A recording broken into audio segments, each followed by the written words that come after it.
What is up, ladies and gentlemen, boys and girls? It's your boy Goblin, and today we're coming in with a banger of a video. This is one that I'm really excited to make. In today's video, we're talking about my full criminal record. Now, before we dive into it, first off, we got a merch drop coming March 25th, this upcoming Saturday, ladies and gentlemen. We have the most fire designs yet. All designs were made by you guys. I hired only viewers for this merch drop, and it turned out so good.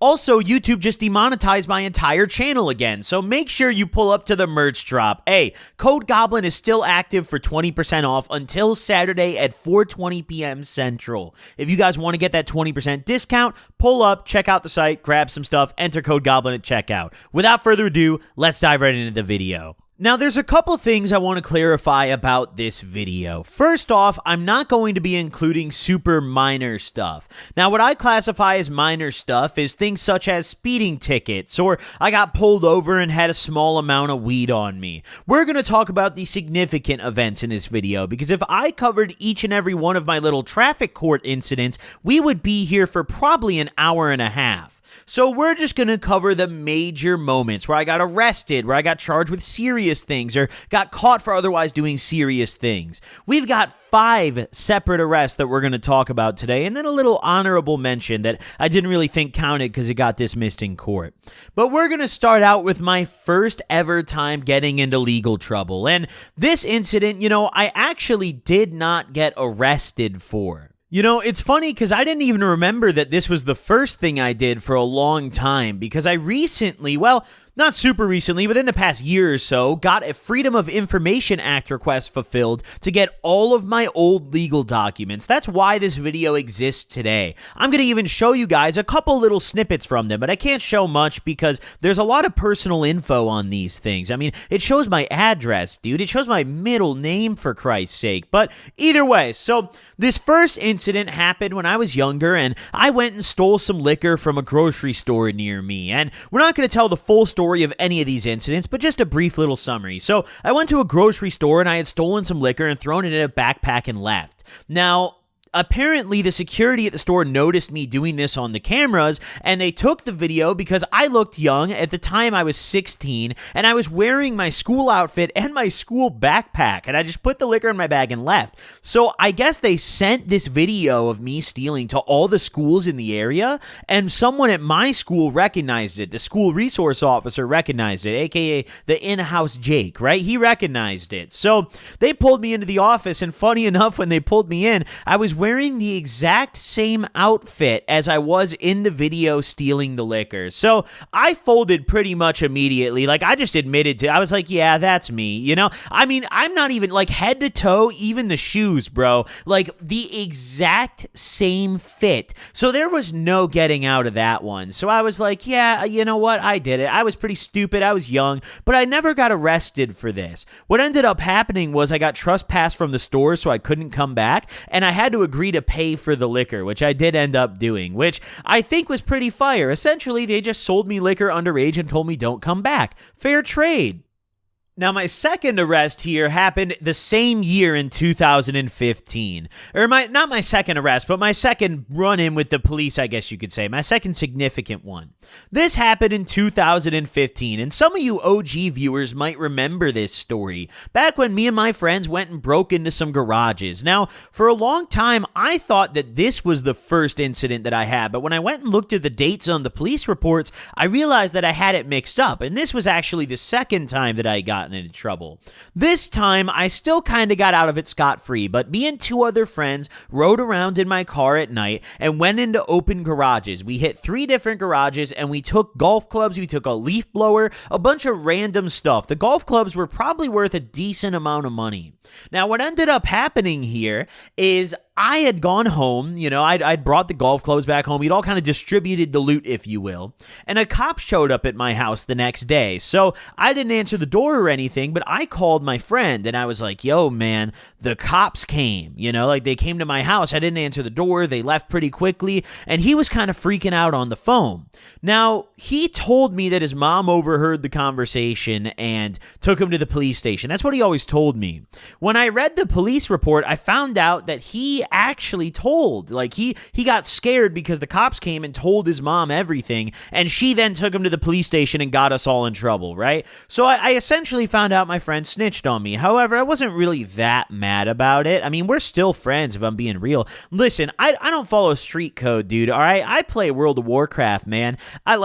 Whatever. I just learned not to do crime with that guy again. That's what I learned. But you know, on this particular incident, I got off pretty easy. I got off with what was called a station adjustment, right? Hey, that's suburban Caucasian privilege, baby. So I got off with what was called a station adjustment, which is basically you don't even go to court. You sign some paperwork saying like, hey, I'll do X hours of community service, follow these terms, and, you know, then I'm good to go. And it never goes through the court system, so you're not convicted of anything. If you don't follow those terms, then they can, you know, bring it to court or something. They gave me like 15 hours of community service or something. It was really minor, and I went and did it. So that was pretty easy. But the technical charges there were burglary and trespassing, right? Burglary and trespassing were the official things that I was charged with. Now, the next one we're going to talk about is a fun one. This is probably the stupidest thing that I ever did when I was younger. This was the most ignorant, goofy. I should have never fallen for this one, okay? I was young and I was dumb, though. So it was my 17th birthday on this incident. And, you know, at this point, I had already gotten into trouble 2 times before. You know, I had also gotten pulled over with some weed prior to this. So I had a little bit of stuff, but I had never really been in serious trouble. On this day, I had lost a phone a couple days prior to my birthday, and I called the phone on my friend's phone a couple days later on my birthday. Someone ended up texting my number back that I called from, and we were messaging back and forth, and on my lock screen, I didn't have the message preview set to private, so anyone could just look at my phone and see what people were texting me. And people were hitting me up asking to buy weed, so whoever had it, I didn't realize at the time, it turned out to be a forest ranger who had it, was texting me, and they were like, oh, like, can you get me some weed? You know, and I was kind of sketched out. I was like, yeah, I don't know, man. Like, maybe we could talk about it when I get the phone back, you know? I should have just said no, but I was pretty stupid. Then the guy asked, he was like, oh, like, can you get me some Coke? And that's when I knew something was really up. And then I was like, no, okay, I can't do any of this. I straight up said to him, I was like, no, man, like, let me just get the phone, you know? So he told me, he's like, okay, well, you know, we can meet where I found it at, the Forest Preserve. So I link up with a couple of my friends who had a car, because my homie I was with at the time did not have a car, and we rode on over to the Forest Preserve, right? Thinking nothing of it. I get out of the car, right? I'm looking around, and I'm on my friend's phone, and I'm messaging my phone. I'm like, hey, you know, where you at? Like, I'm here. All of a sudden, a cop pulls into the lot. Now, immediately, I knew something was up, even though I didn't do anything. Like, I didn't bring weed to sell this guy. We had weed on us, but I didn't bring, like, a scale or any of that, you know? So, I'm sitting there, all of a sudden, a cop pulls in the lot, and I'm like, oh, my God, you know? Like, okay, here we go.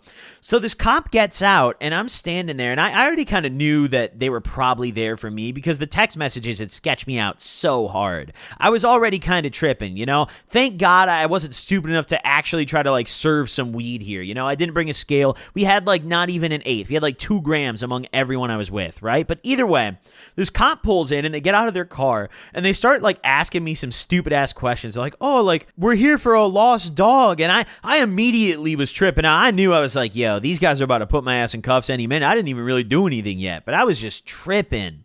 And immediately because I was still pretty close to my car that I had gotten out of, right? They fucking got our asses, right? Another cop pulled in and they lit us up and they searched the whole car. They just pulled us out and I'm sitting there and I'm asking them, I'm like, what did we even do? You know, like you asked me if I could get you shit and I was like, hell nah. I guess it was the messages on my phone, people hitting me up for weed. This was back when weed was still completely illegal in Illinois, right? I was 17, so it was 2016. I'm not even sure if we had the medical program yet. I think that might have started a year after that. I might be wrong though. But these cops, you know, they searched the car thinking I was some big drug dealer, you know, trap star of the area. And all they found was my friend's alcohol in her purse and a little bit of weed between us and a bowl. So we got, well, I got officially charged with possession of paraphernalia and possession of cannabis, which aren't very significant charges, right? It was just a minor court thing, but I more so wanted to share this one because of how ridiculous the story was, right? I mean, there was like 4 cop cars that pulled into the parking lot all swarming me, dude, thinking I was the plug, man. I didn't have it like that, my boy. I was broke. We pulled up in my homie's car, right? And that car wasn't paid for by my homie. That car was paid for by his mother or father. Now, next up on my criminal record here is a very significant one. This was my first time getting arrested for a felony.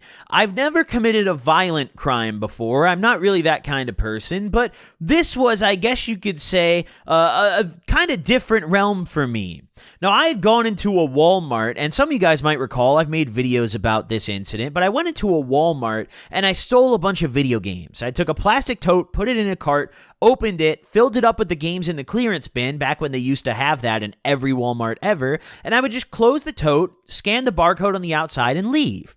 I got caught doing that on this fateful day, and because the amount that I had stolen was over, I think $300 was the limit at the time, I got screwed. So asset protection nailed me pretty quickly. I mean, they came up and grabbed me, bro, and it was too huge. So one of them was a pretty big guy, and then the other one, if I remember correctly, was one of those, probably a lesbian woman, I would say, like a very butch-looking woman, you know, real tough. Like, she'd probably beat my ass, you know, that kind of woman. But either way, so I got popped immediately, and they took me to the security room, and the cops came, and my official charge, I only got one, was felony retail theft. I didn't run or anything. I mean, I didn't even realize they were coming up behind me. They didn't yell or anything. They stealthed on my ass, bro. I didn't want to look over my shoulder as I was leaving. I never did when I was stealing because that's sketchy, you know? You don't want to do that. You just want to act like you're just walking out, minding your business, you know? But yeah, I got caught on this day. I got arrested for felony retail theft. However, that is not what I was officially charged with.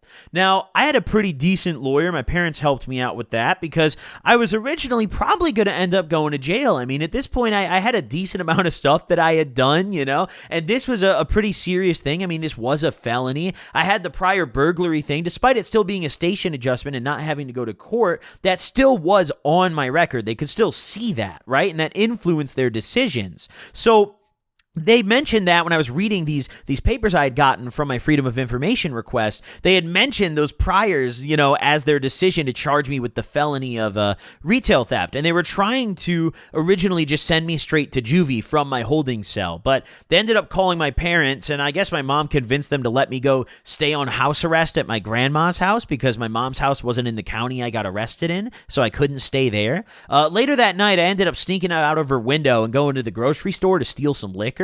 I think I have a video about that incident too, actually. I couldn't tell you the name of it. That happened years ago, man. I was young. But I got arrested for felony retail theft. In court, ended up negotiating down with my attorney to a misdemeanor retail theft, but only if I completed my probation, which I did. So upon completion of the probation, it was reduced to a misdemeanor. Like, that's how it appeared on my record, right? And then after that, we got it expunged. So everything was chill, you know, all good there. But it was kind of spooky, you know? That was back in, you know, when I couldn't smoke on probation, and I was kind of tripping. I was really worried about getting screwed over, and I just went to rehab, you know. It was a pretty interesting time in my life, you know. And after that, I didn't really get in very much trouble for a little while. You see, I had stopped stealing. I had kind of gotten a little smarter about doing things as I was getting older. I was no longer this 16-year-old kid who had just started smoking, but I had been around a couple years at this point, you know. I had kind of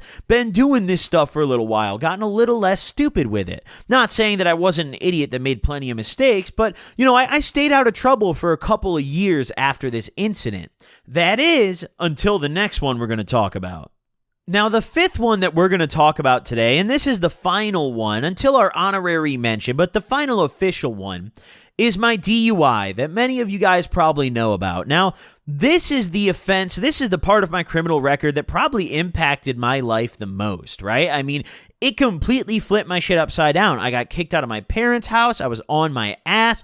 Completely changed everything. It changed my mindset, too. I feel like, in a way, it kind of helped me become more mature. You know, I would never drunk drive anymore. I realized that the $10 Uber is much more worth than the $10,000 DUI, you know? I mean, it's not worth. But on this fateful night, I had drank pretty much an entire bottle of Ciroc. And I genuinely believed that if I drove to Wendy's fast enough before the liquor hit, I could get back and still not be that drunk, right? Because I'd chugged the last half of the bottle. So I was like, fuck it, man, you know? So I got in my car and I went to Wendy's, and the liquor hit on the way back from Wendy's. I never ate that goddamn food, man. Listen, I fucked my car up. Luckily, I didn't hurt anybody, right, including myself. I ended up hitting a tree. So I ran into my garage at my house. I went back to my house and I tried to enter my garage code and I couldn't figure it out. So I left, and I didn't remember doing that. The only reason I know I did that is because my mom told me she had it on the Ring camera. She showed me the video. It's kind of fucked, actually. But either way, I left my house after that. I don't know why I didn't just sleep in the car. Probably the worst mistake I've ever made in my life, right? I should have just I shouldn't have driven to begin with, but at that point, I should have just slept in the goddamn car, man. I think about it so often. For some reason, I decided to leave. I don't even know where the hell I was going, man. So I left, and I just crashed into a tree, down the street, bro, you know? It was bad, man. It was bad. So I got officially charged with a DUI. I also had driving without insurance, and there was some other minor issue not driving without proof of insurance. Yeah, and there was some other minor one, but I actually had insurance, so I just had to show it in court, and that got dropped. The DUI, I ended up, having unsupervised probation, dealing with that, paid all those fees, did my community service. We're all good now. I actually just recently finished dealing with the DUI. And listen, one thing I learned from that, I can tell you right now, don't drink and drive, yo. Listen, I know a lot of fucking people do it, dude. I have a lot of friends that still do it, dude. I mean, don't cap, Everyone knows someone that will do it. But listen, bro, it's not worth it. Even if you're not drunk enough to kill somebody and crash your car, you could still be drunk enough to run up that $10,000 DUI tab by getting pulled over. You never fucking know, bro. It's not worth it. It's really not worth it. But now, let's get to the honorary mention. This is one that I mentioned because this got dropped in court, so I didn't feel it was fair to put in the video because it's not on my criminal record. But right after my DUI, I got pulled over driving on a car that wasn't registered to me, but I did own it. I just hadn't registered it because I had no insurance and my license was suspended. So I got pulled over, and somehow my wizard of an attorney managed to get that dismissed in court. I pled not guilty. We were going to take it to trial, and I guess the prosecutor just kind of got pissed off because we had a plea deal, right?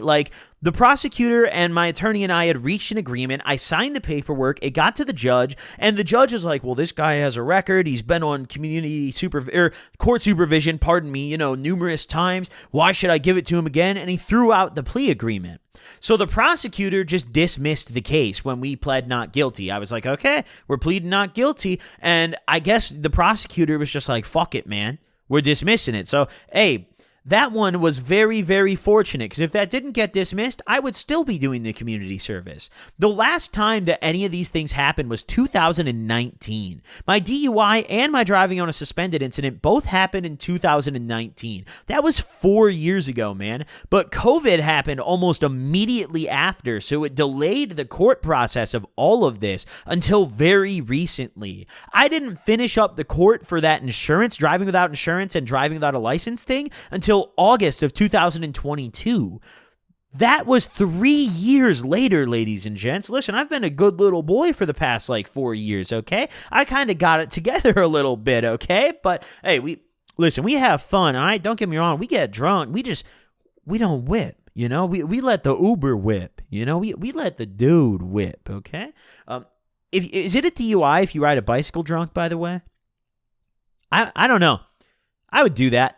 Unless it's a DUI, then I wouldn't do that. Yeah, if any cops are listening, yeah. If that's illegal, I totally wouldn't do that, man. But either way, there's my criminal record, ladies and gentlemen. Now, I hope you guys enjoyed this video. Drop a like if you did. Don't forget to subscribe if you haven't already. And yeah, there's quite a few things that I left out that were more minor incidents in this video, But this is all the things that I've officially been convicted of, that if you ran a background check or, did any of that on me, you would find this information. So I figured I wanted to just throw the stuff I'd been convicted of into the video. So Hope you guys enjoyed this video. If you guys have ever had any similar experiences to my charges, let me know in the comments, you little hooligans. I know we got some convicts up in this viewership. Come on. I'm not stupid, dude. I see the shit you guys post in my comments and in my replies, okay? You guys smoke meth. People tweet videos of them doing lines at me all the time. I don't condone that. Stop doing that, okay? That's not good. But either way, hope you guys enjoyed this one. I'll see y'all in the next one. Peace out, y'all.